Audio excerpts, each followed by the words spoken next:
Welcome to the Coffeehouse. It's good to see you back. Are you trying to learn from previous experiences? Is your team caught up in a lot of kind of politics or side conversations when it comes to discussing how we can improve? Well, if you're interested in learning and having that free flow of honest conversation, you're going to want to know what the prime directive is. Coming right up.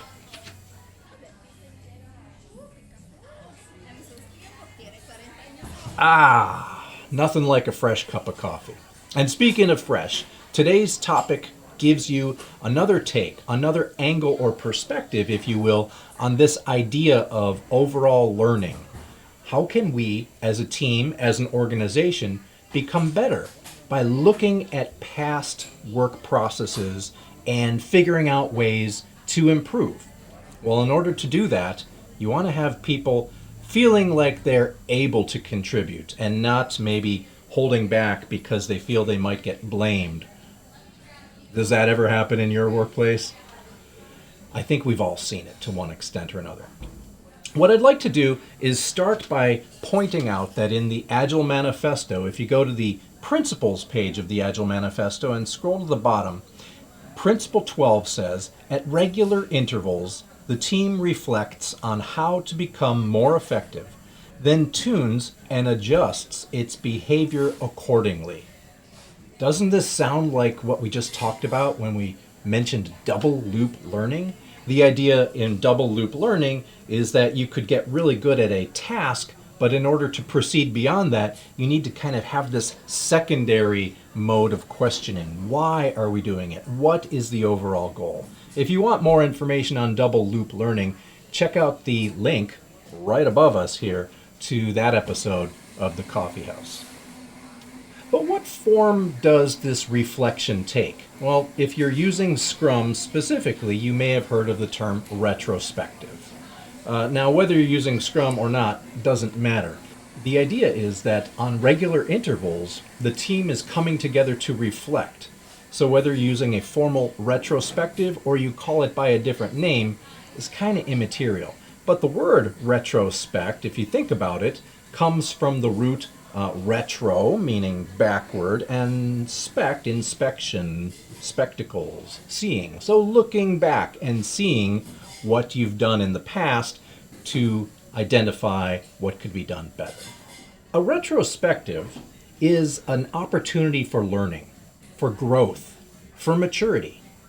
The consultant Jerry Weinberg called it a human cooperative process, meaning people are involved and you have to get the best out of each other in order to see success and efficacy from this process. In his book, Project Retrospectives, Norman Kerth describes what he calls the prime directive. He says that for retrospectives to be successful, to be effective, they need to be safe. And what this means is that people need to feel comfortable within their environment, knowing that they're free from retribution for just speaking honestly. No one wants to get blamed or feel attacked for pointing out something that could truly help the rest of us improve.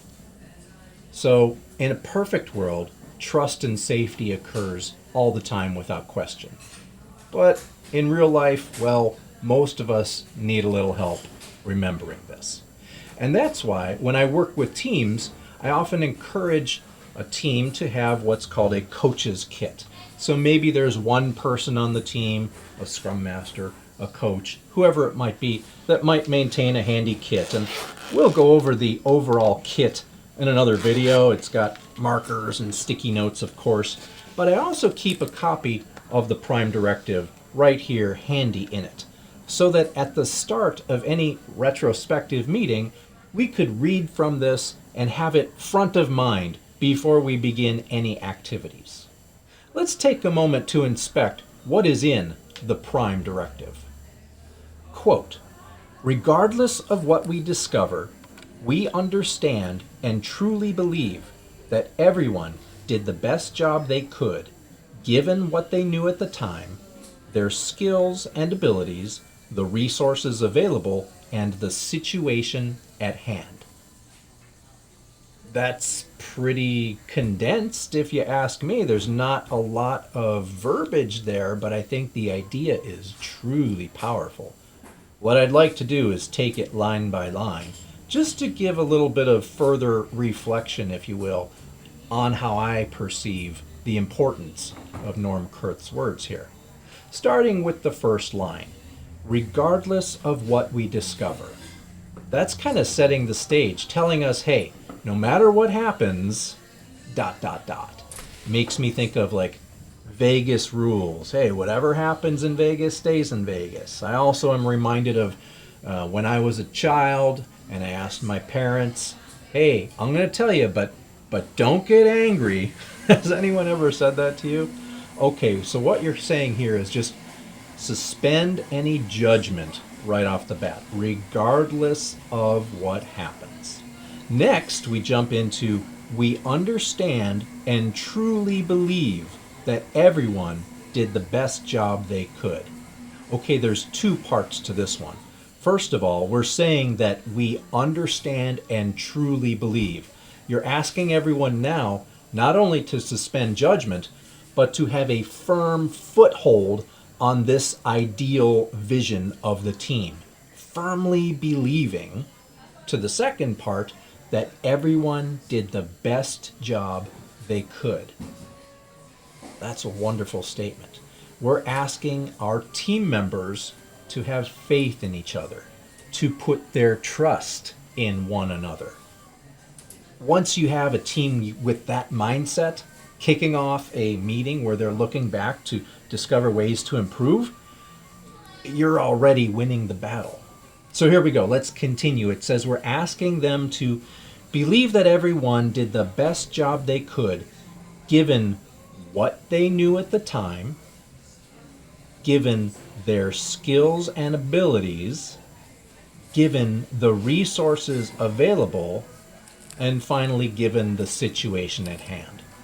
So we're sharing with the group, with the team here, that there's not just one single or a couple small factors that may have contributed to a situation, but it's the people involved, it's what they believed at the time, what they knew at the time, what were their own skill levels like, which change over time, what were the resources that they had available to them at the time, and finally, what was the current situation at hand. So there's a lot of factors going into this discussion. Talk about a complex system at play. So this is what you're up against when you're trying to work with a team of humans and hoping that they could have a meaningful dialogue that leads to effective change and learning in the organization. I know you can do it, and it helps if you keep a copy of Norm Kerth's Prime Directive available so that you can remind not only the team, but yourself of the right mindset to be in so that you can avoid this blame and hostility or silence from anyone involved. You can use this Prime Directive to keep your meetings free of the gripes and the complaints that oftentimes bad retrospective meetings would spiral down into.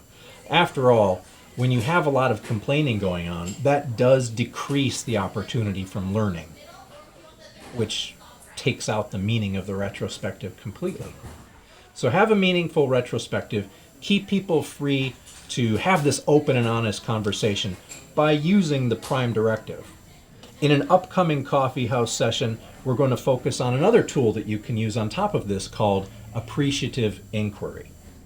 But until then, I'm just going to remind you that if you enjoy these videos, please visit our Patreon page and consider becoming a patron. It helps us out with every nickel and dime that goes into the tiny tip jar. Also, feel free to comment below if you have any questions or comments about this particular topic. What tools have you used in your retrospectives to accommodate team learning? And finally, the like and subscribe button helps us out as well.